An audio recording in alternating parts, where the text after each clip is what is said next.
ಅಡ್ಡ ಬೀಳುತ್ತೇನೆ. ಹಾ. ನಿನ್ನ ಕೃಪೆ ಸತ್ಯತೆ ಹಾ. ಇವುಗಳಿಗೋಸ್ಕರ ಹಾ. ನಿನ್ನ ನಾಮವನ್ನು ಕೊಂಡಾಡುತ್ತೇನೆ. ಮೂರನೇ ವಾಕ್ಯ ಓದಿ. ನಾನು ಕಾಲೇಜಲ್ಲಿ ನೀವು ಅಡ್ಡ ಬೀಳುತ್ತೇನೆ ಅಂತ. ಹಲ್ಲೆಲೂಯಾ. ಹಾಗೆ ಮೂರನೇ ವಾಕ್ಯ ಹೇಳ್ತದೆ, ನಾನು ಮೊರೆ ಇಟ್ಟಾಗ ಸದುತ್ತರ ದೇವರು ನಮಗೆ ಕೊಡ್ತಾರೆ. ಹಲ್ಲೆಲೂಯಾ. ಮೊದಲನೇದಾಗಿ ನಾವು ಏನ್ ಮಾಡ್ಬೇಕು? ದೇವರಿಗೆ ಅಡ್ಡ ಬಿದ್ದು ಮೊರೆ ಇಡಬೇಕು. ಹಲ್ಲೆಲೂಯಾ. ಆವಾಗ ನಮ್ಮ ಇಮಿಡಿಯೇಟ್ ಆಗಿ ನಮಗೆ ಏನ್ ಮಾಡ್ತಾರಂತೆ? ನಮಗೆ ಸದುತ್ತರವನ್ನು ದಯಪಾಲಿಸ್ತಾರಂತೆ. ಹಲ್ಲೆಲೂಯಾ. ನಮಗೆ ಸದುತ್ತರ ಬೇಕು ಅಂತಂದ್ರೆ ಮೊದಲನೇದಾಗಿ ನಾವು ಕರ್ತನ ಸಮ್ಮುಖದಲ್ಲಿ ನಾವು ಅಡ್ಡ ಬಿದ್ದು ದೇವರಿಗೆ ನಾವು ಮೊರೆ ಇಡೋದಾದ್ರೆ ಖಂಡಿತವಾಗೂ ಕಾರ್ಯ ನಮ್ಮ ನಡೆಸ್ತಾರೆ. ಹಲ್ಲೆಲೂಯಾ. ಹಲ್ಲೆಲೂಯಾ. ಈ ದಿನ ನೋಡೋದಾದ್ರೆ ಎಷ್ಟೋ ಜನಕ್ಕೆ ಈ ಸಂಡೇ ಇಲ್ಲ, ಎಷ್ಟೋ ಜನಕ್ಕೆ ಈ ಭಾಗ್ಯ ಇಲ್ಲ. ಹಲ್ಲೆಲೂಯಾ ಇದೆ, ಆದ್ರೆ ದೇವರ ಚಿತ್ತ ನಾವು ಹಾಳಾಗೋದಕ್ಕೆ ಬಿಡೋದಿಲ್ಲ. ಹಲ್ಲೆಲೂಯಾ. ಏನಾದ್ರೂ ಒಂದು ಮಾಡಿ ಅವನ್ನ ನಿಲ್ಲಿಸಬೇಕು ಅನ್ನೋದು ದೇವರ ಚಿತ್ತ ಆಗಿದೆ. ಹಲ್ಲೆಲೂಯಾ. ನಾವು ಅದನ್ನ ಬಿಟ್ಕೊಟ್ರೆ ದೇವರು ಖಂಡಿತವಾಗೂ ಕಾರ್ಯ ಮಾಡ್ತಾರೆ. ಓದಿ ಮತ್ತೆ 6ನೇ ವಾಕ್ಯ 3ನೇ ವಾಕ್ಯ ಓದಿ. ನಾನು ಮೊರೆ ಇಟ್ಟಾಗ ಸದುತ್ವವನ್ನು ದಯಪಾಲಿಸಿದಂತೆ. ಹಲ್ಲೆಲೂಯಾ. ಸದುತ್ವವನ್ನು ನಮಗೆ ಕೊಟ್ಟು ನನ್ನ ಆತ್ಮಕ್ಕೆ ಬಲಪಡಿಸಿದಾರಂತೆ. ಹಲ್ಲೆಲೂಯಾ. ಹಲ್ಲೆಲೂಯಾ. ನಮಗೆ ಯಾರು ಇಮಿಡಿಯೇಟ್ ಆಗಿ ಹೆಲ್ಪ್ ಮಾಡೋರು, ಸಹಾಯ ಮಾಡೋರು ಯಾರು ಇಲ್ಲ ಲೋಕದಲ್ಲಿ. ಕರ್ತನಾದ ಯೇಸು ಕ್ರಿಸ್ತನ ಒಬ್ಬನೇ ಇದ್ದಾನೆ. ಹಲ್ಲೆಲೂಯಾ.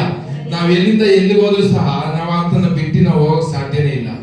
ಯಾಕಂದ್ರೆ ಆತನ ನಮ್ಮ ಜೊತೆಲಿ ಇರಲೇಬೇಕು. ಹಲ್ಲೆಲೂಯಾ. ಯಾಕಂದ್ರೆ ನಮ್ಮ ಮೊರೆ ಕೇಳೋದು ಯಾರು ಇಲ್ಲ, ಆದ್ರೆ ಕರ್ತನಾದ ಯೇಸು ಕ್ರಿಸ್ತನ ಕೇಳ್ತಾರೆ. ಹಲ್ಲೆಲೂಯಾ. ಯಾರು ಕೇಳ್ತಾರೆ? ಕರ್ತನಾದ ಯೇಸು ಕ್ರಿಸ್ತ ನಮ್ಮ ಮೊರೆಯನ್ನು ಕೇಳ್ತಾರೆ. ಹಲ್ಲೆಲೂಯಾ. ಇವತ್ತು ನೋಡೋದಾದ್ರೆ ಲೋಕದಲ್ಲಿ ಎಷ್ಟೋ ಕಡೆ ಏನೇನೋ ಆಗ್ತದೆ ಕಾರ್ಯಗಳು. ಹಲ್ಲೆಲೂಯಾ. ನಮಗೆ ಜೀವವು ಮಾರ್ಗವು ಸತ್ಯವಾಗಿದೆ. ಹಲ್ಲೆಲೂಯಾ. ಯಾರಾಗಿದ್ದಾರೆ ಅವ್ರು? ನಮ್ಗೆ ಜೀವವು ಮಾರ್ಗವು ಸತ್ಯವು ಕರ್ತನಾದ ಯೇಸು ಕ್ರಿಸ್ತನೇ ಆಗಿದ್ದಾರೆ. ಹಲ್ಲೆಲೂಯಾ. ನನ್ನ ಜೀವನ, ನನ್ನ ಮಾರ್ಗ, ನನ್ನ ಸತ್ಯವೆಲ್ಲ ಕರ್ತನಾದ ಯೇಸು ಕ್ರಿಸ್ತನಾಗಿದ್ದರಿಂದ ನಾವು ಆತನಿಗೆ ಮೊರೆ ಇಡಬೇಕು. ಹಲ್ಲೆಲೂಯಾ. ಯಾರಿಗೆ ಮೊರೆ ಇಡಬೇಕು? ಯೇಸು ಸ್ವಾಮಿಗೆ ನಾವು ಮೊರೆ ಇಡಬೇಕು. ಹಲ್ಲೆಲೂಯಾ. ಆಗಲೇ ನಮಗೆ ಸದುತ್ತರವನ್ನು ಕೊಡೋದಕ್ಕೆ ಶಕ್ತನಾಗಿದ್ದಾನೆ. 7-8 ಓದಿ. ಏನಂತೆ? ನಮ್ಮ ಶತ್ರುಗಳಿಂದ ದೇವರು ನಮ್ಮನ್ನು ತಪ್ಪಿಸ್ತಾರಂತೆ. ಹಲ್ಲೆಲೂಯಾ. ಆತನ ಬಲಗೈ ನಮ್ಗೆ ಆಶ್ರಯವಾಗಿದೆ ಅಂತೆ. ಹಲ್ಲೆಲೂಯಾ. ಆತನ ಬಲಗೈಯಲ್ಲಿ ದೇವರು ನಮ್ಗೆ ಏನ್ ಮಾಡ್ತಾರಂತೆ?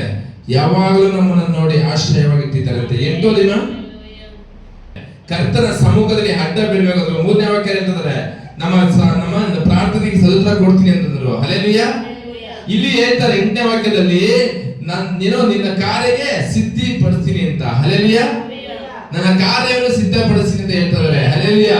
ನಮ್ಮ ಕಾರ್ಯವನ್ನು ಸಿದ್ಧಪಡಿಸೋರು ಯಾರು ಇಲ್ಲ, ಜಗತ್ತಲ್ಲೇ ಯಾರು ಇಲ್ಲ. ಹಲ್ಲೆಲೂಯಾ. ಯಾಕಂತಂದ್ರೆ ಅಷ್ಟು ಧೈರ್ಯವಾಗಿ ಪ್ರಾಮಿಸ್ ಮಾಡೋರು ಯಾರು ಇದ್ದಾರ? ಯಾರು ಇಲ್ಲ, ಈ ಜಗತ್ತಲ್ಲೇ ಇಲ್ಲ.